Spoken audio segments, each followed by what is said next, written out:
Hello, teacher. My name is Uriel Hernandez Vasquez, and today we will share with you uh, one of the most popular traditions in the world that was born in Ireland. We are talking about Halloween, and I want to share with you how this tradition was born and about why not Ireland. Alright, let's get started by presenting the place we chose for this project, Ireland, and it's located in northwestern Europe and it's known for its beautiful green landscapes, Celtic heritage, and strong storytelling traditions. We have here two official languages, the Irish and the English. There are many religious accents such as Dublin, Donegal, and Cork. Now explore the heart of the project, Samhain, which means summer's end, the ancient Celtic festival that eventually became Halloween. This tradition was celebrated more than 2000 years ago, and for the Celts, the year was divided into two halves, the light half, the spring and summer, and the dark half, the autumn and winter. Samhain marked the important tradition between these two seasons.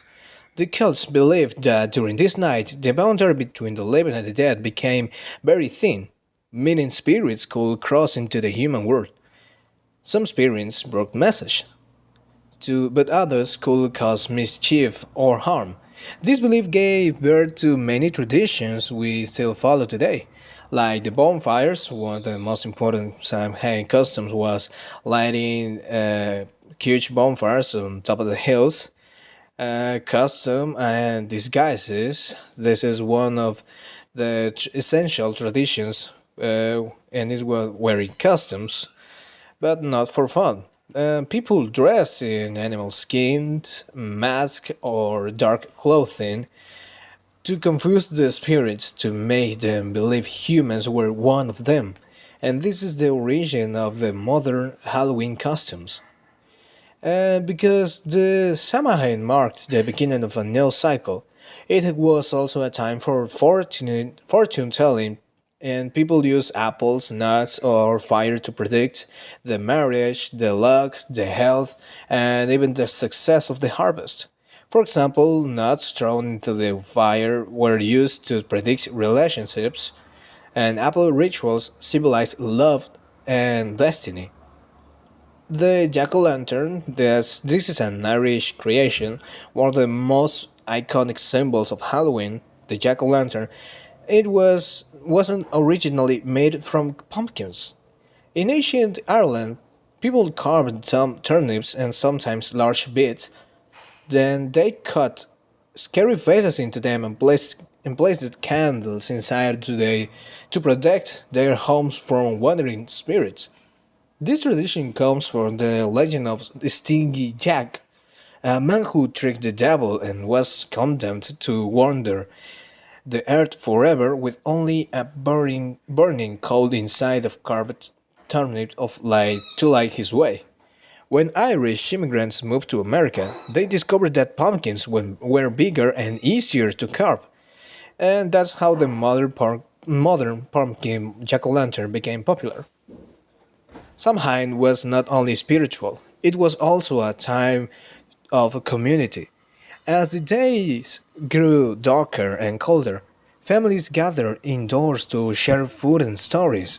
Irish culture has always had a strong oral tradition, so Samhain became the perfect moment for telling tales about the ghosts, fairies, and mythical creatures like the Banshee, a spirit whose cry and warned the families of death. These stories were more than entertainment. They explained nature's season and the connection between humans and the supernatural world, creating the mysterious atmosphere we still associate with Halloween. This transformation from Samhain to Halloween was a long process. When Christianity spread through Europe, the church introduced All Saints' Day, November the 1st, and All Souls' Day, November the 2nd. These days overlapped with Samhain. And instead of eliminating the old traditions, they blended together. And that was a story about how one of the traditions of the Celtic culture became one of the most popular in all the world. Now, let's move to another topic with my partner. Hello, this is Leah Conde from British Culture, and today I'm gonna compare some iconic traditions between Ireland and Mexico, two countries that, honestly, for me, have nothing in common except that both love parties, music, and stories where someone ends up crying but pretending it's the wind. Well, first of all, St. Patrick's Day, which is from Ireland, versus Dia de Muertos, which is from Mexico.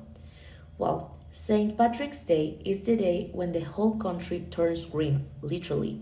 People wear green, drink green, even the river in Chicago turns green. Like Ireland said, go big or go home. It's joyful, loud, and very national. Dia de Muertos, instead, is colorful but emotional. We celebrate love, memory, and our ancestors, who sometimes visit just to judge our altar and say we used the wrong photo. While both are beautiful, Mexico wins in emotional depth, and Ireland wins in I can't believe we are doing this on a weekday. Then we compare Irish weddings versus Mexican weddings. Irish weddings have traditions like hand fasting, where the couple's hands are tied together. Not symbolically, you actually get tied. It's the closest thing to saying you are not escaping now. They also love storytelling and cozy receptions. And what about Mexican weddings? Hours of dancing, La Víbora de la Mar, mariachi, food, tequila, and your aunt saying, no más poquito. Irish weddings feel romantic and folklorish, while Mexican weddings feel like a marathon sponsored by your whole family. Then we have Irish dance and music versus Mexican dance and music. Ireland has step dancing, super fast feet, super serious face, like I'm dancing for my life but I wanna smile. Mexico has banda, mariachi, jarana, zapateado, and dances where your whole body gets invited to the party. Both cultures adore music, but Ireland says, let my feet speak, and Mexico says, let my whole skeleton speak. Another tradition to compare is the Christmas in Ireland versus Christmas in Mexico. In Ireland, Christmas is cold and cozy. There's a tradition where people do a Christmas swim in freezing water.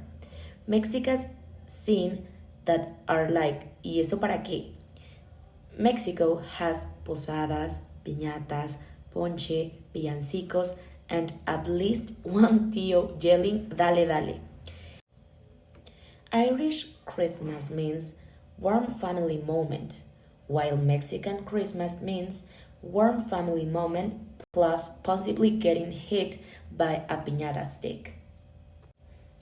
And last but not least, I'm gonna share with you how many English varieties are spoken in Ireland.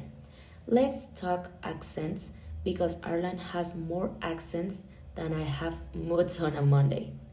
Number one is Hiberno English, which is the general Irish English. This is the most common, and this has unique expressions influenced by a Gaelic, and is also very friendly and musical. Then we have Dublin English, which is trendier, modern, and more global, and is the city accent. The third one is rural or West Irish English, which is stronger Gaelic influence and it has a beautiful intonation. I mean, sounds like they are singing even when they say hello. And the last one is Northern Irish English, which is very distinct and quite strong and is also influenced by Irish and Scottish languages. So, overall, Ireland has four main varieties of English, each with its own personality. Well, in conclusion, Ireland and Mexico are incredibly different, but both cultures share a love for celebrating life, honoring the past, and telling stories that survive generations. Whether it's dancing, folklore, or festivals, each country shows that traditions are a way of saying, this is who we are, and we are going to celebrate it loudly. And well, this is all of my part. I hope you enjoyed all these comparisons between Mexico and Ireland. Hi teacher, I'm Diana Laura Pisaña Isidro. I'm going to talk about Irish gastronomy, differences between Ireland and Mexico, and the variations of English in Ireland. Irish gastronomy. Traditional Irish cuisine is characterized by hearty, comforting dishes with potatoes as a central ingredient. Iconic dishes include Irish stew, lamb, potatoes, and onions, Kilkennan and Shamp, variations of mashed potatoes with vegetables. The full Irish breakfast like sausages, bacon, eggs, black and white pudding, tomato and soda bread, bacon and cabbage, boiled bacon with cabbage and parsley sauce, coddle, a Dublin stew of sausages, bacon and potatoes, shepherd's or cottage pie, that is a meat pie topped with mashed potatoes, fish and chips, and seafood chowder. Typical sweets and drinks include barmbrack, that is a fruit cake, Irish coffee, and baked goods like scones and shortbread. Differences between Ireland and Mexico.